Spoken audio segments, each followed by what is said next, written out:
this video. I believe it's the last one of the July issues that we have.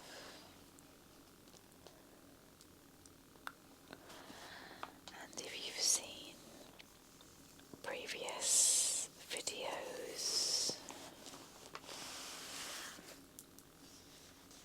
we've already covered the July the 7th,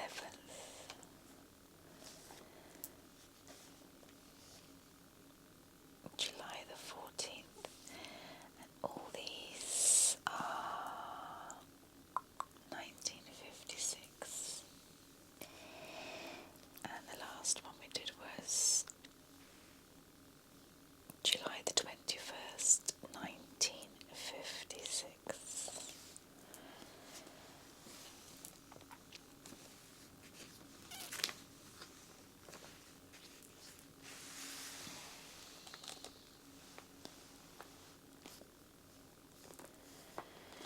And then it'll be a case of going on to November issues that I have, but we'll be looking to get more. There's an October issue in there too, and like so. So let's focus on the last one, July the 28th, 1956.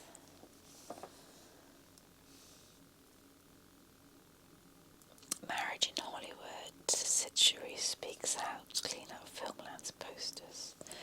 What now for Sabrina?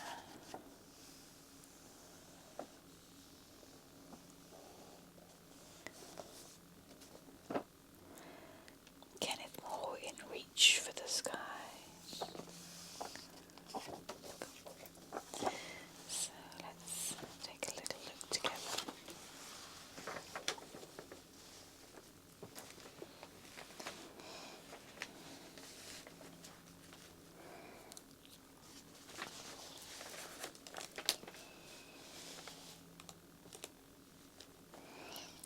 As usual, some really superb nostalgic adverts.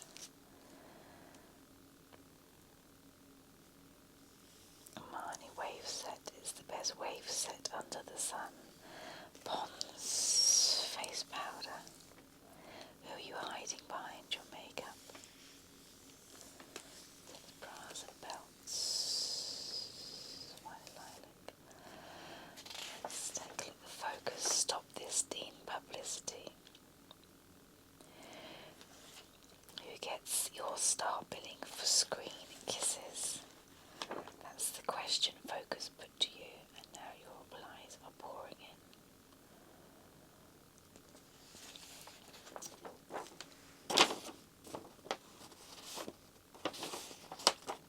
Charlton Heston, seen here with Eleanor Parker in The Naked Jungle, kisses a girl as though he wants to.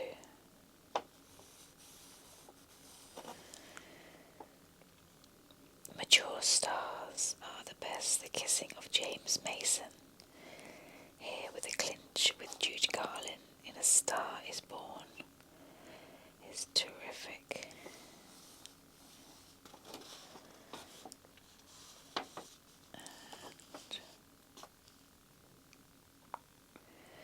I long to be Kim Novak when she was being kissed by William Holden. This is a reminder of the scene in the Picnic. That's a nice one. Judy Garland.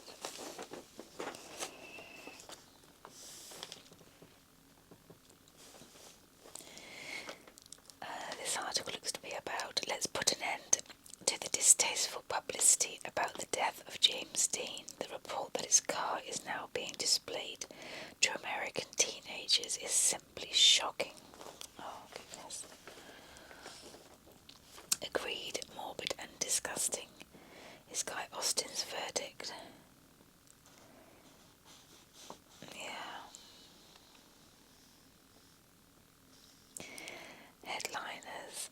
cheers for stars such as Diana Dawes and Anita Ekberg, who make the headlines whatever they do. Less noise. Can't neighbours realise that the sound of TV is just as annoying as a blaring radio when it is left on?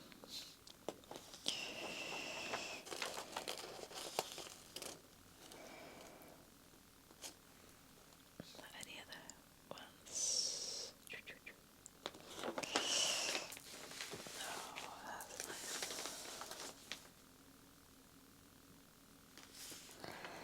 Lux. Thursday. Stepping out tonight. The films The Man Who Knew Too Much, Ramsbottom Rides Again, The Proud Ones, out on parade for drama. A whole selection of drama. Silverwood shampoos, advert.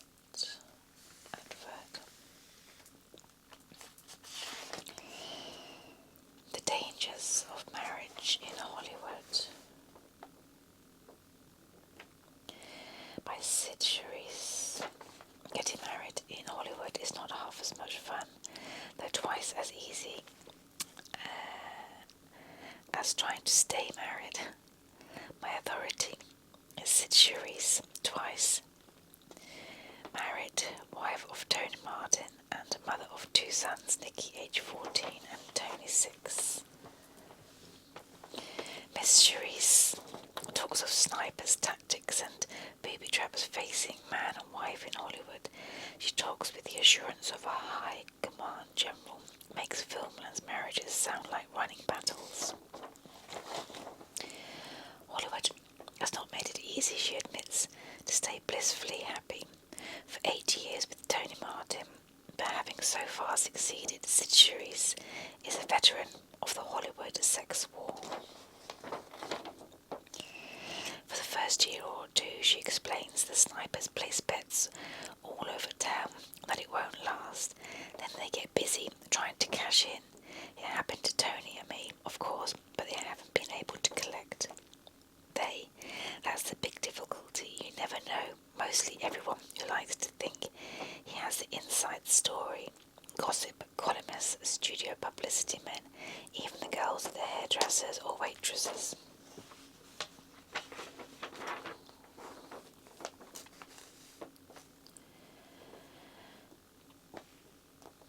Hollywood is always waiting for and wanting a marriage to break up. It's a small town, you see, and like every small town, it loves local dirt. After about 2 years, it seems, if you are still acting like husband and wife, they begin to accept that perhaps you will stay that way. Does this mean you can begin to relax and even lead a private life? Says Sid, oh no, you can never relax.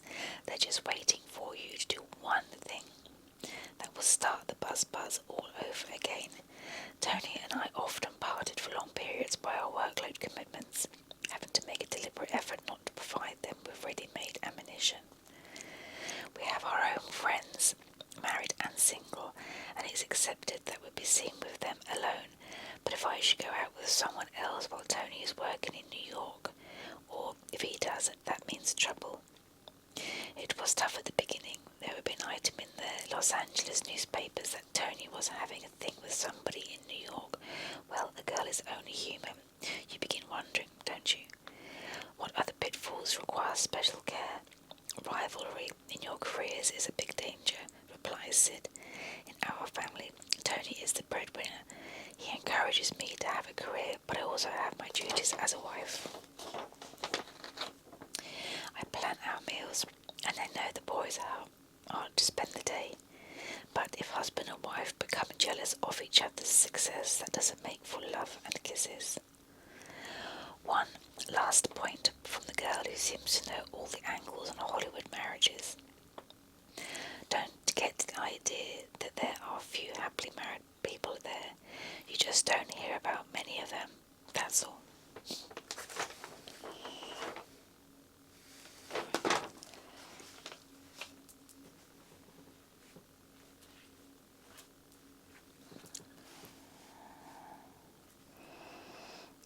Girls comes to Hollywood, she's a riot. Jane Mansfield stands comparison in all departments.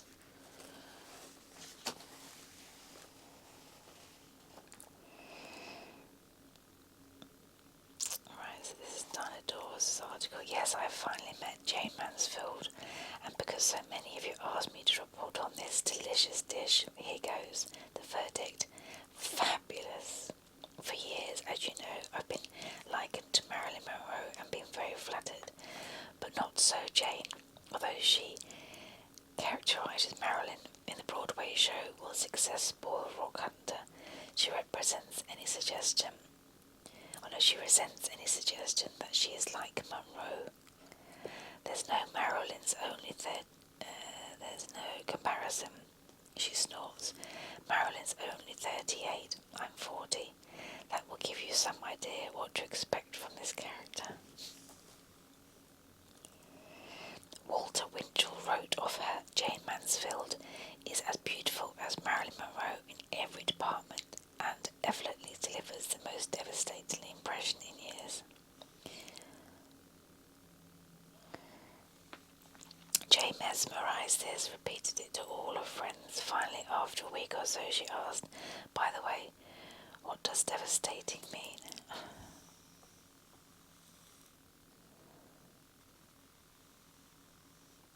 Shelley Winter's comment there again. Yes, quite a girl. People often accuse me of banging the publicity drum too hard, but I'm a novice compared with Jane. She was character Dinah Dawes.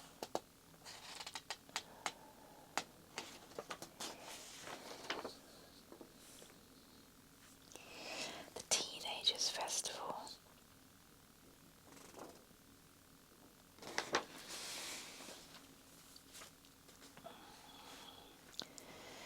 Tom Hutchinson gives you the runaround sympathy pleas for, it must be Mary Lanza and Liberace.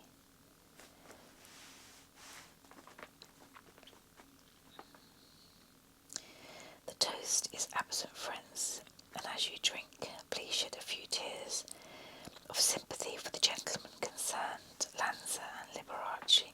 Both have been dropped by Warner Brothers hard, and the reasons for their downfall are different as the personalities of Lanza and Liberace themselves. Oh my goodness, they were dropped by them. Liberace was as nice as could be while making Sincerely Yours, but the film lost a terrific amount of money. Lanza's latest, Serenade, is cleaning up at the box office, but his tantrums at the studio were unbearable. Oh my goodness.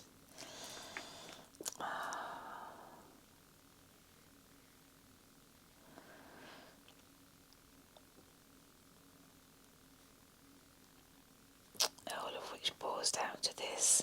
Neither star was worth his keep. I admire Warner Brothers for making such a clean break.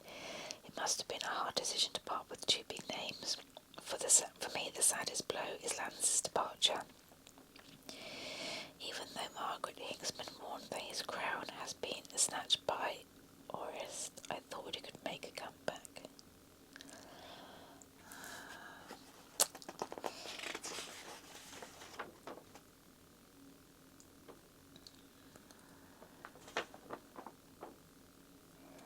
Clean up your posters. Here's a blunt warning.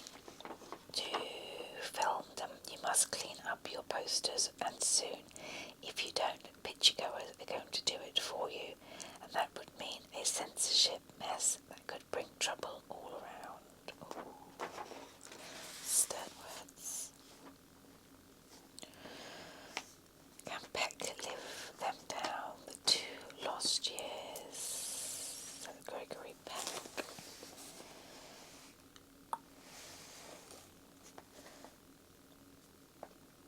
The quiet man was not amused. I'll never get used to people staring. I always get the feeling that I must have come out without my pants, he explained uncomfortably to a persistent journalist, but Gregory Peck's pants were well and firmly secured in place.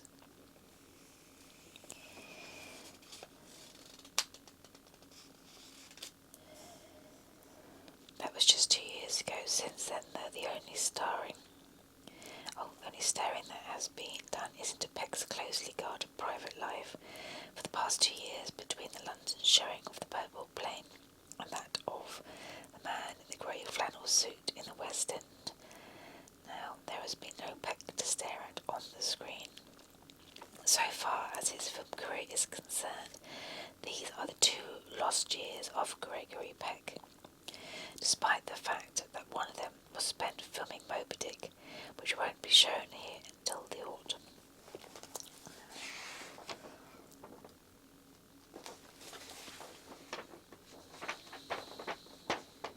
I feel sorry for our glamour girls. Girls, I meet dozens of them in my job, all of them pretty, mainly talented, and most of them ambitious, yet so few of them have glamour because they are also British. Oh, wow. Most British girls just don't know the meaning of the word.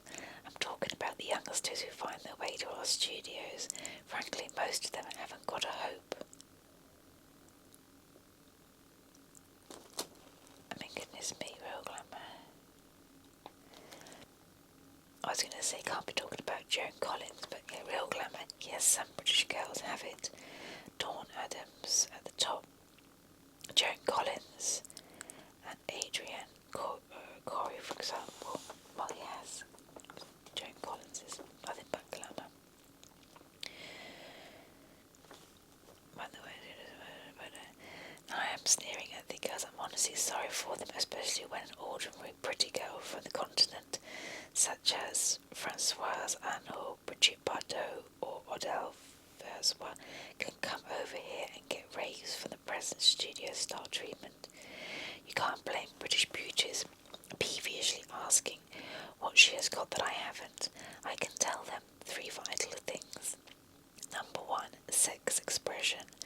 Putting across simple, uncomplicated sex continental girls can do it wearing rags and no makeup. Our girls wear sex like a fur coat, self-consciously, awkwardly. They regard screen sex as character acting.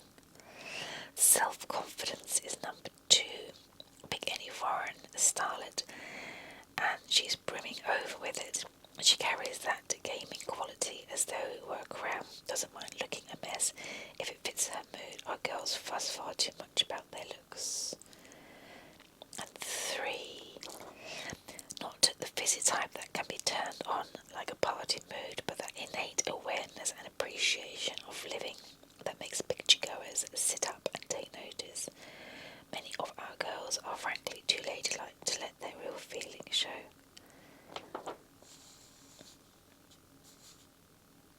And it says about some British women do have compelling star qualities. Joan Collins, Rosemary Harris, the West End, the 7-year itch, and Sally Anna was acquiring it through training. No, I haven't forgotten Dinah Dawes. I directed her in several of her earlier films and recognised then that she looks talent and personality that I have rightly put her at the top of the Britain's pin-up stars. I know it's tough on girls in British films today. It's hard for them to look different or exciting with other parts they are given, yet we just haven't confidence enough in our girls to give them the continental type of dynamic role. It's a stalemate. My advice to British girls is simple. Drop the second-hand allure. It doesn't fool anybody. Use your imagination and individuality to be different. Don't be ashamed of being a woman. Rediscover a natural pride in femininity. Then I'll be proud to eat my words and admit I was wrong about the British brand of glamour. Goodness me. Well,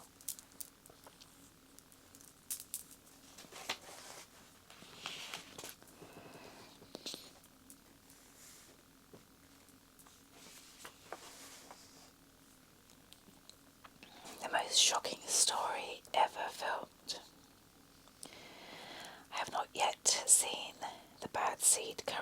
Recently completed his starring Nancy Kelly, and I do not know whether I want to see this screen adaptation of the Broadway stage play. It is just about the most shocking subject ever filmed, a little girl whose hobby is murder. Tiny Patsy McCormick plays the child who gets her fun out of the sadistic murders of her playmates. Oh, goodness. What sort of entertainment can this sort of theme provide, and what sort of effect will it have upon millions of youngsters, both in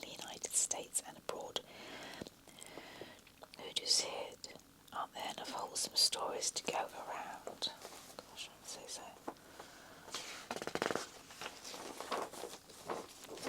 Don't always blame the men. It's too easy when discussing the perils, problems and temptations of show business to blame everyone but the girls themselves. The unfortunate fact remains that sometimes it is the girls who are at fault. They sometimes invite the advances and situations that we have revealed so far in this series. Oh my goodness.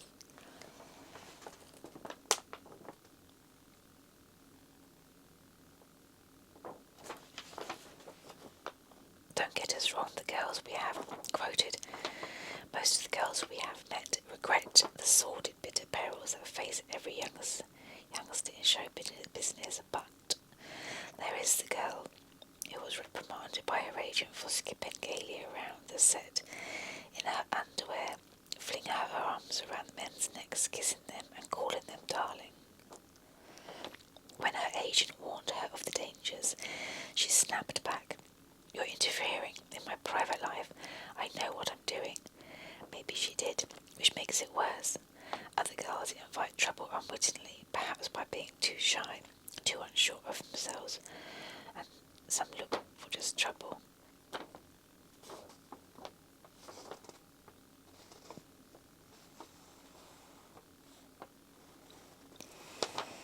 It says here, but here are two girls with the right idea. The future's rosy for Anne Talbot. Yet she says, "I won't build my hopes too high." And like Maureen Davis, one setback, now she's climbing again.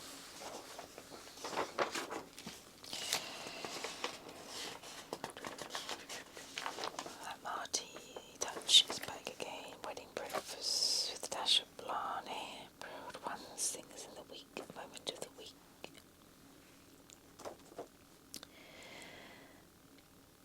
Gregory Peck, the Picturegoer parade, the man in the grey flannel suit.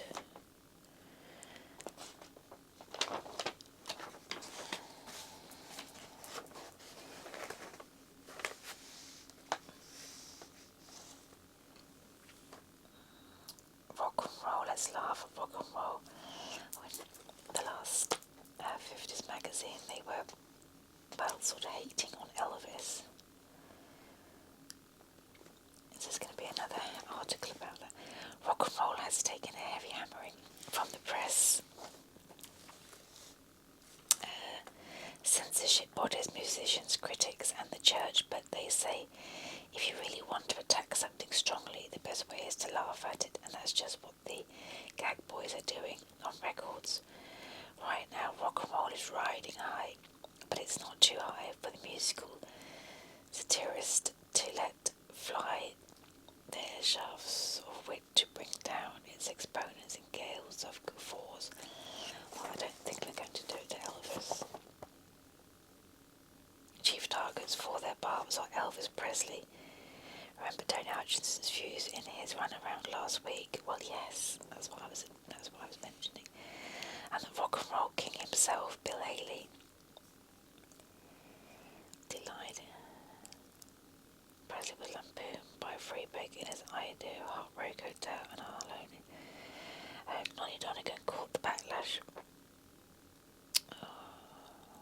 Well, they did survive the backlash, quite clearly.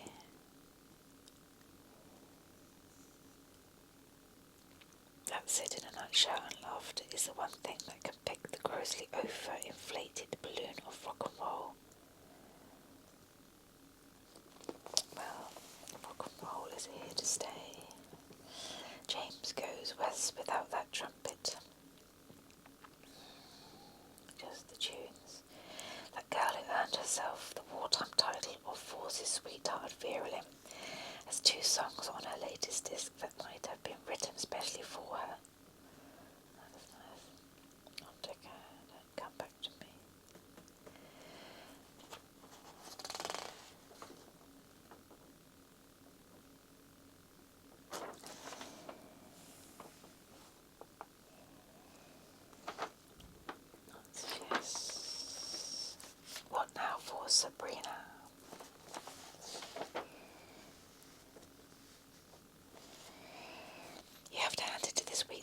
was Sabrina, the girl's an optimist, last November in an interview with Sarah Stoddart.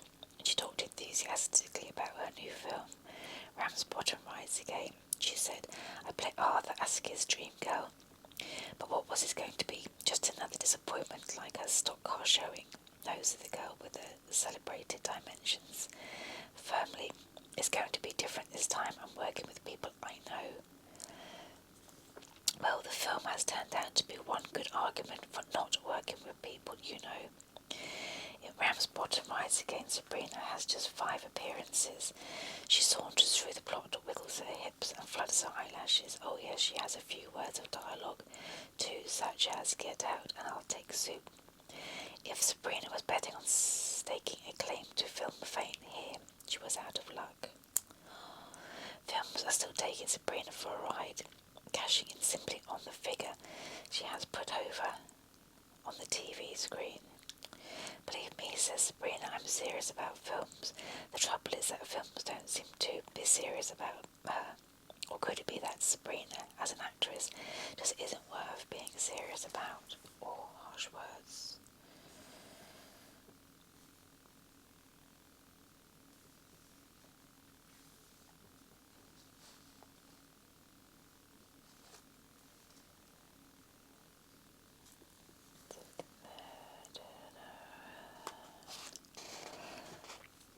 I don't think there's anything to shout about the latest publicity handout, red-bordered, very slick from the Warwick Films. You don't know, base of the picture 7. What about picture?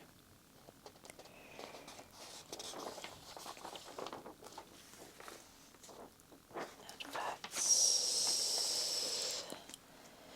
Only the new creamy prompt passes the comb through test. Hot but never bothered. How I applaud this picture design for dressing.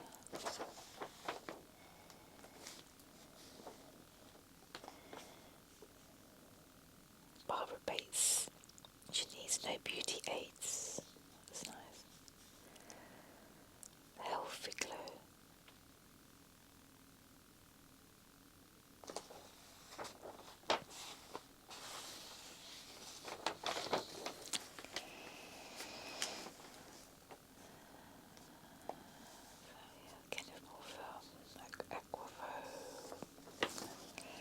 So there we have it.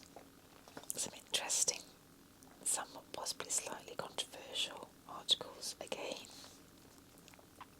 In the July 28th, 1956 Picturegoer. So that's the last one of our Julys. And yeah, in our next video, we're going to go and find an October.